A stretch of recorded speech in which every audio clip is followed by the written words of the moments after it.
രാഷ്ട്രീയ പ്രവർത്തകർ വിമർശനങ്ങൾ നേരിടണമെന്ന് ഉപരാഷ്ട്രപതി CP രാധാകൃഷ്ണൻ. മാധ്യമപ്രവർത്തകർ വിമർശനങ്ങൾ നടത്തണമെന്നും ആ വിമർശനങ്ങൾ സത്യമുള്ളതാകണമെന്നും ഉപരാഷ്ട്രപതി പറഞ്ഞു.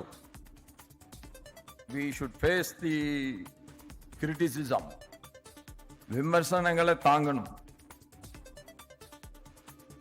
വിമർശനങ്ങൾ വേണ്ടു. ആണാ അതിലെ സത്യം ഇരിക്കണം. സത്യം പറയും. അപ്പോഴാണ് അത് വിമർശനമാകും.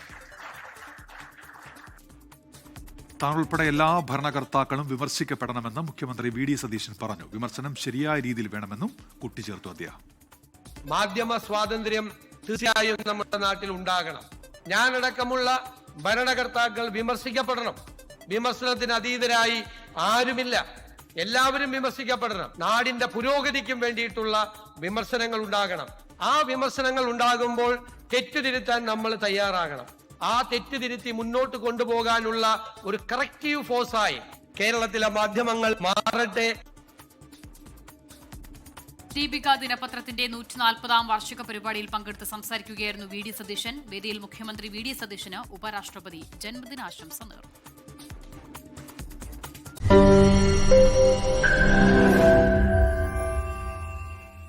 ലോകത്തെവിടെയായാലും ഏത് സമയത്തും 24 വാർത്തകളും ഓഗ്മെന്റഡ് റിയാലിറ്റി പാക്കേജുകളും എക്സ്പ്ലെയിനറുകളും വിശദമായി കാണാൻ ഞങ്ങളുടെ YouTube ചാനൽ നിങ്ങൾക്ക് സബ്സ്ക്രൈബ് ചെയ്യാം.